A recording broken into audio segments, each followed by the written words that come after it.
ఈరోజు రెండు ప్రధానమైనటువంటి అంశాల మీద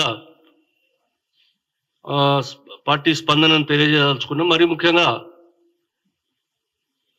ఈ కేటీఆర్ హరీష్ రావు ఇద్దరు ఎగిరెగిరిపడి ప్రతిరోజు ఏదో ఒకటి కారు కూతలు కూస్తూనే ఉన్నారు. పట్టుమని 30 రోజులు అంటే నెల రోజులు కూడా ప్రభుత్వం పూర్తి కాలేదు. మీకు అందరూ తెలిసి 27వ దినం. 27 రోజులు కూడా పూర్తి కానటువంటి ప్రభుత్వాన్ని మీరు అది చేయలేదు, మీరు ఇది చేయలేదు అని చెప్పి ఇంకా మరీ విడ్డూరం ఏంటంటే వాళ్ళ ఎమ్మెల్యేలు, ఎంపీలు, మాజీ ఎంపీలు, మాజీ ఎమ్మెల్యేల కార్యకర్తల సమావేశం లోపల మీరందరూ కూడా రోడ్ల మీదకి వెళ్ళి ఆందోళన చేయాలని పిలిపించారు. చాలా హాస్యాస్పదం. పచ్చి దొంగలు మీరు. 9 సంవత్సరాలన్నర, దాదాపు 10 సంవత్సరాల కాలం ఈ ప్రభుత్వం యొక్క వనరులను, తెలంగాణ వనరులన్నింటినీ కూడా దోపిడీ చేసినటువంటి పచ్చి దొంగలు మీరు ప్రజలకు వెళ్ళే దమ్ముందా మీకు అని చెప్పి నేను అడుగుతా ఉన్నా.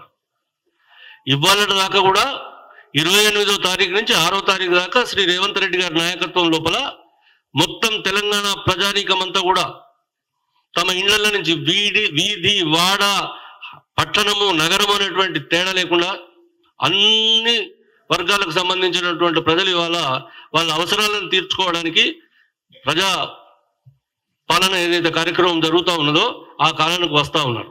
ఎక్కడైనా మీకు మీ సభ్యులు కానీ, మీ నాయకులు కానీ ఎవరైనా వెళ్ళి మరి బాధితులైనటువంటి వాళ్ళ కొరకు దరఖాస్తులు పెట్టిన ముఖాలు మీకు ఉన్నాయని చెప్పి నేను అడుగుతా ఉన్నా.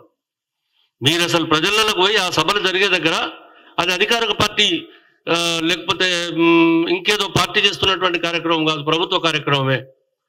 ప్రభుత్వ కార్యక్రమం లోపల కూడా వెళ్ళి పాల్గొనేటువంటి దమ్ము లేనటువంటి చవట దద్దమ్మలు మీరు. ఎందుకంటే మీరు పోతే ప్రజలు నిలదీసేటువంటి పరిస్థితి ఉన్నది. వాళ్ళ 10 సంవత్సరాలు మేము ఇచ్చినటువంటి దరఖాస్తులు ఏమైనాయి?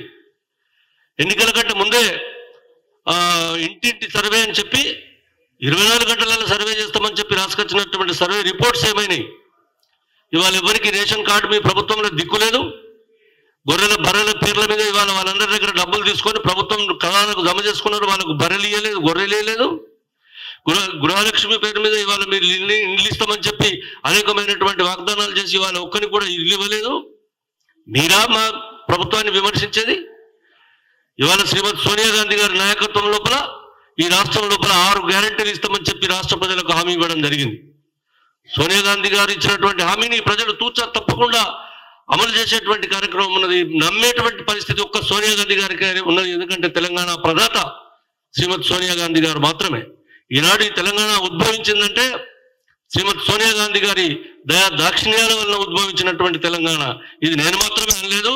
కేసీఆర్ కూడా అసెంబ్లీలో రికార్డుగా మాట్లాడినారు. ఆయన కుటుంబ సభ్యులందరూ వెళ్ళి ఆ పాదాభివందనం చేసి వచ్చినటువంటి మరి చరిత్ర ఉన్నటువంటి సోనియా గాంధీ గారు ఇచ్చినటువంటి 6 హామీలను తప్పకుండా రేవంత్ రెడ్డి గారు మరి మంత్రిమండలి అందరూ కూడా ఏ విధంగా దీన్ని పూర్తి చేయాలనేటువంటి ఆలోచనతో ఉన్నారు. ఇప్పటికే 2 హామీలను మొదలుపెట్టిండ్రు. ఇంకా మిగతాయి కూడా 100 డేస్ లోపల కంప్లీట్ చేసేటువంటి అవకాశం ఉన్నది.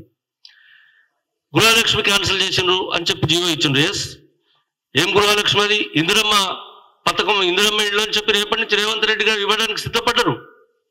ఇవాళ అన్ని గ్రామాలలో ఎక్కడెక్కడైతే అవసరాలు ఉన్నాయో అక్కడక్కడ ఎవరెవరికి అవసరం ఉన్నదో అక్కడక్కడ గ్రామ సభలలో తీర్మానాలు చేసి పంపండి అని అడుగుతా ఉన్నారు. పింక్ చొక్కాలు దొక్కొచ్చుకున్నటువంటి వాళ్ళకి ఇళ్ల మంజూరు చేసి కావలసినంత డబ్బులు వసూలు చేసి ఒక్కొక్క ఇల్లుకు దళారీలు, బ్రోకర్లు, టీఆర్ఎస్ కు సంబంధించినటువంటి నాయకులు ఇళ్ళు అమ్ముకున్నటువంటి దిక్కుమాలిన చరిత్ర మీది. మీరు ఇవాళ సంక్షేమ పథకాలను తెలంగాణ ప్రభుత్వం కాలరాస్తుంది, పట్టించుకునే పరిస్థితి లేదని మాట్లాడడం సిగ్గుచేటు. మీరు ఈ ప్రకారంగా ఎంత మాట్లాడితే అంత ప్రజల తృణీకరణకు మీరు గురవుతారని చెప్పి చెప్తా ఉన్నా. అదే సందర్భంగా ఒక ప్రత్యేకమైనటువంటి విషయాన్ని, ఇప్పుడు ఈ ప్రభుత్వము ఎంత దోపిడీ చేసిందంటే పంచభూతాలను కూడా వదలలేదు అనేటువంటి మాట చెప్పినా ఇంకా తర్వాత చాలా విషయాలలో ఇంకోసారి ఎప్పుడైనా మాట్లాడుకోవచ్చు. ఇవాళ గాలి, నీరు, భూమి ఏ అంశాన్ని కూడా వదలకుండా గుట్టలు, రాళ్ళు, చెట్లు, ఇసుక మొదలైనటువంటి అన్నిటి లోపల ఇవాళ లక్షల కోట్ల కుంభకోణం అన్ని అమ్ముకున్నారు. మొత్తం ఈ తెలంగాణ ప్రజల వనరులను, తెలంగాణ ప్రజల ఆశలను అమలు చేసి తెలంగాణ ప్రజల వనరులను దోచుకున్నటువంటి దరిద్రపు చరిత్ర, దొంగ చరిత్ర ఈ పార్టీదని చెప్పి చెప్తా ఉన్నా. అందుకు ఈ రోజు ఒక ఉదాహరణ మీకు నేను మనవి చేస్తా. తెలంగాణ రాష్ట్రం లోపల 2020-2023 మధ్యన దాదాపు 6 ఫసళ్ళు అంటే రబీ ఖరీఫ్ ప్రభుత్వము ఇవాళ విధాన ప్రకారంగా సివిల్ సప్లైస్ కార్పొరేషన్ ద్వారా వడ్లు కొని రైతులకు డబ్బులు చెల్లిస్తుంది. ఆ తర్వాత ఈ వడ్లన్నింటిని కూడా రైస్ మిల్లర్లకు తరలించి వాళ్ళు కోరినటువంటి విధంగా వాళ్ళకు ఉన్నటువంటి కెపాసిటీతోని ఆ రైస్ మిల్లర్లకి ఈ వడ్లను పంపేటువంటి కార్యక్రమం జరుగుతుంది. ఈ ప్రకారంగా పంపినటువంటి వడ్లు వాళ్ళు బియ్యం చేసి సివిల్ సప్లైస్ కార్పొరేషన్ కానీ లేకపోతే ప్రభుత్వం ఏం ఆదేశిస్తే ఆ విధంగా వాళ్ళు చేసేటువంటి పని ఉన్నది. కానీ ఇవాళ చాలా మందికి నిగూఢమైనటువంటి కుంభకోణాలంటే ఏదో తక్కువ చిన్న 100,000 కుంభకోణం మాత్రమే కాదు. దాదాపు ఇది దీంట్లోపల ఇవాళ 2020 నుంచి 2023 వరకు 1,10,000 టన్నుల కుంభకోణం జరిగింది. అంటే 1,10,000 టన్నుల ధాన్యం ఇవాళ రైస్ మిల్లర్ల దగ్గర ఉండిపోయింది. ఎప్పటి నుంచి? 2020 నుంచి 2023 దాకా. ఇవి ఎంత దీని విలువ ఎంత అంటే దాదాపు 30,000 కోట్ల రూపాయలు. ప్రభుత్వము రైతులకు చెల్లించిన డబ్బు, దానికి కొనుగోలు పిఎస్సిసిఎస్ల ద్వారా కావచ్చు, ఐకేపీల ద్వారా కావచ్చు, కొనుగోలు చేసినటువంటి ఏదైతే బియ్యం ఉన్నాయో, వడ్లు ఉన్నాయో, ఆ వడ్లన్నింటినీ తీసుకుపోయి కూడా రైస్ మిల్లర్లకు అప్పచెప్తే 20, 21, 22, 23 3 సంవత్సరాలు 6 ఫసళ్ళ వడ్లను ఇవాళ వాళ్ళ దగ్గరనే ఉంచుకున్నారు. ఇవాళ ఇటు ప్రభుత్వానికి ఇవ్వలేదు, మరి ఇంకొకరికి ఇవ్వలేదు.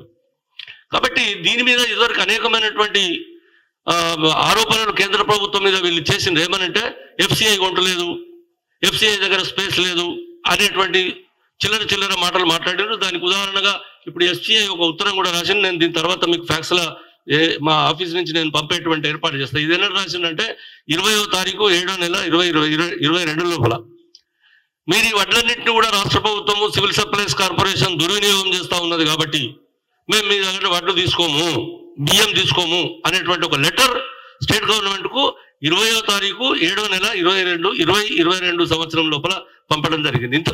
ఇంతకన్నా సిగ్గు చేయటైనటువంటి విషయం మరొకటి ఉండదని చెప్తా ఉన్నా. మీ ప్రభుత్వం అవినీతికరమైనటువంటి చర్యలు చేస్తున్నది కాబట్టి మేము మీ దగ్గర వడ్లు బియ్యం కొనమని చెప్పి వాళ్ళు మాట్లాడారు. పోతే ఈ సందర్భంగా నేను ఇంతకుముందే చెప్పినట్టు దాదాపు 30,000 కోట్ల రూపాయల విలువ గల 1,10,000 టన్నుల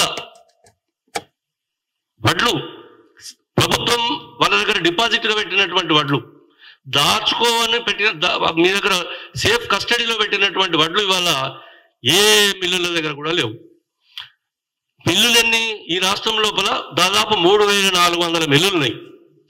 3,400 మిల్లులలో 800 ఫార్బాయిడ్ రైస్ మిల్స్ అయితే 2,500 మిల్లులు మామూలు రైస్ మిల్లు. ఈ మొత్తం 3,400 మిల్లులలో ఈ 30,000 కోట్ల రూపాయల విలువ గల 1,10,000 టన్నుల బియ్యం ఇవాళ వాళ్ళ దగ్గర ఉండవలసింది ఉండే. కానీ ఏ ఒక్క రైస్ మిల్లర్ దగ్గర కూడా ఆ బియ్యం లేవు, ఆ వడ్లు లేవు. వాళ్ళు ఇప్పటికీ దీన్ని 2 సార్లు అమ్మేసుకున్నారు. 2 సార్లు 3 సార్లు అంటే వాళ్ళ దగ్గర ఉన్నటువంటి బియ్యాన్ని అమ్మడము, క్యాష్ చేసుకోవడము, అమ్మడము, క్యాష్ చేసుకోవడము.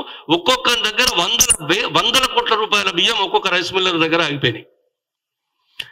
ఇవాళ మొన్న ఒక సర్వేలో అంటే ఒక ప్రైవేట్గా మేము ఈ ఎలక్షన్లలో అసలు టీఆర్ఎస్ చేసినటువంటి కార్యక్రమం, బీఆర్ఎస్ చేసినటువంటి కార్యక్రమం, కేసీఆర్ ఏ విధంగా డబ్బులు వంచగలిగింది అనేటువంటి ఎంక్వైరీ మేము పార్టీ పరంగా కానీ ఇతర విధాలు తెలుసుకున్నప్పుడు, ప్రజల ద్వారా తెలుసుకున్నప్పుడు మొత్తం తెలంగాణ రాష్ట్రం లోపల ఉన్నటువంటి ఈ 4,000 రైసు మిల్లుల ద్వారా గ్రామానికి ఎన్నికలలో ఓట్లు కొనడానికి డబ్బులు పంపిణీ చేసినటువంటి కార్యక్రమం వీళ్ళు చేసినటువంటి మాట చెప్తున్నాం. మేము ఆశ్చర్యపడ్డాం. ఈ పైసలు ఎవరు ఇచ్చారు, ఎట్లా పోయినాయి ఊరికి, గ్రామానికి ఓటర్లకు పైసలు ఎట్లా ఇవ్వగలిగినారు అనేది మేము తెలుసుకుంటే ఈ రైస్ మిల్లర్ల మధ్య దళారులుగా ఉండి దాదాపు 3,400 రైస్ మిల్లర్లు మొత్తం రాష్ట్రం లోపల ఉన్నటువంటి ఎక్కడెక్కడ డబ్బులు వంచవలసినటువంటి అవసరం ఉన్నదో కేటీఆర్ ఎవరికి చెప్తే వానికి ఈ డబ్బులు పంపిణీ చేసిన ఆ ఊర్లలో వీళ్ళు స్వయాన వీళ్ళ మెటీరియల్తో పాటు వీళ్ళు డబ్బులు పంచేటువంటి కార్యక్రమం జరిగిందని చెప్పి నేను ఇప్పుడు ఆరోపణ చేస్తా ఉన్నా. తర్వాత రెండవది ఇంకొక ప్రధానమైనటువంటి అంశం ఏంటంటే, ఈ ప్రభుత్వానికి 3 సంవత్సరాల నుంచి తెలిసింది, మనం గవర్నమెంట్కు పైసలు కట్టుతున్నాం, మనం రైతులకు పైసలు ఇస్తున్నాం, కానీ సివిల్ సప్లైస్ కార్పొరేషన్ నుంచి మరి రైతుల దగ్గర ఉన్నటువంటి వడ్లు ఏం చేస్తున్నారు అనేటువంటి సోయి ప్రభుత్వానికి ఎందుకు లేదు అంటే, దానికి కారణం ఒకటే కనబడేది ఏంటంటే, వాళ్ళ దగ్గర ఉన్నటువంటి 30,000 కోట్ల రూపాయలు ప్రభుత్వం లోపల ఉన్నటువంటి పెద్ద తలకాయలు వాడుకొని పంచుకొని తిన్నారు అని చెప్పి ఇవాళ తీవ్రమైనటువంటి ఆరోపణలు ఉన్నాయి. లేకపోతే 30,000 కోట్ల రూపాయలు ప్రభుత్వం ఇంత ఆర్థికమైనటువంటి ఇబ్బందులు ఉన్నటువంటి కాలంలో కూడా రైస్ మిల్లర్ల దగ్గర ఉన్నటువంటి 30,000 కోట్ల రూపాయలను ఎందుకు వసూలు చేయలేదు 3 సంవత్సరాలుగా ఈ ప్రభుత్వం అని చెప్పి మేము అడుగుతా ఉన్నాం. తర్వాత మీకు నేను చాలా చెప్తే ఇప్పుడు 3,400 రైస్ మిల్లర్కి సంబంధించి ఇన్ఫర్మేషన్ చెప్పగలుగుతానని అవసరం లేదు. నేను మీకు 1, 2, 3 ఎగ్జాంపుల్స్ చెప్తా దీంట్లోపల.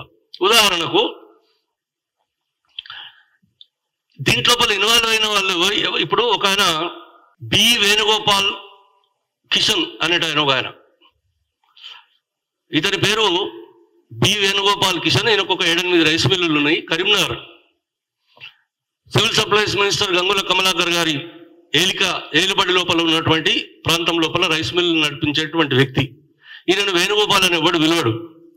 1 రూపాయి బియ్యం చామల్వాలా అంటారు, 1 రూపాయి చామల్వాలా. ఆ 1 రూపాయి చామల్ గురించి నేను మళ్ళీ తర్వాత చెప్తా. కానీ ఒక్క వేణుగోపాల్ దగ్గర 300 కోట్ల రూపాయల ప్యాడీ మన ప్రభుత్వందే ఆయన దగ్గర ఇవాళ దాకా ఈ తారీఖు వరకు నేటి వరకు ఉన్నది.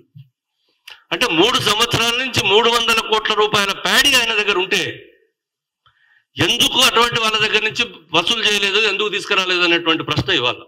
దానికి కారణం ఏంటంటే, ఇతని బినామీ, బహుశా ఇతని మొత్తం వ్యాపారాలలో అతనికి వాటా ఉన్నది సివిల్ సప్లైస్ మినిస్టర్ గంగుల కమలాకర్కి. ఇవాళ నేను ఒక్క ఎగ్జాంపుల్ మాత్రమే చెప్పిన. ఇవాళ కరీంనగర్లో ఇతని పేరు ఒక్కటే చెప్పిన, ఎందుకంటే ఇంకా చాలా మంది 100 కోట్లు, 200 కోట్లు, 300 కోట్లు, 500 లేరు, 300 కోట్ల వరకు కూడా ఇవాళ ఈ వడ్లన్నింటిని దిగమింగినటువంటి వాళ్ళు ఉన్నారు. వాళ్ళ దగ్గర ఉండవలసిన డబ్బు ఇది. ఇవాళ అబ్బ సొమ్మని 3 సంవత్సరాలు వాళ్ళ దగ్గర 300 కోట్ల రూపాయల బియ్యాన్ని వాళ్ళ దగ్గర పెట్టి ఎందుకు వసూలు చేయలేకపోయింది ఈ ప్రభుత్వం అంటే, వీళ్ళు వాటాదారులు ఆ డబ్బును వాడుకున్నారు. వీళ్ళందరూ ఎన్నికలలో ఫండ్స్ కొరకు ఈ డబ్బును డైవర్ట్ చేసిన వీళ్ళందరూ. ఈ వేణుగోపాల్ లాంటి మనుషులు ఇవాళ గ్రామాలలో వెళ్ళి కాంగ్రెస్ పార్టీని ఓడగొట్టడానికి కార్యక్రమం తీసుకొని వాళ్ళ డబ్బులు పంపిణీ ఇవే పైసల నుంచి పంపిణీ చెప్పి మేము ఇవాళ ఆరోపణ చేస్తా ఉన్నాం.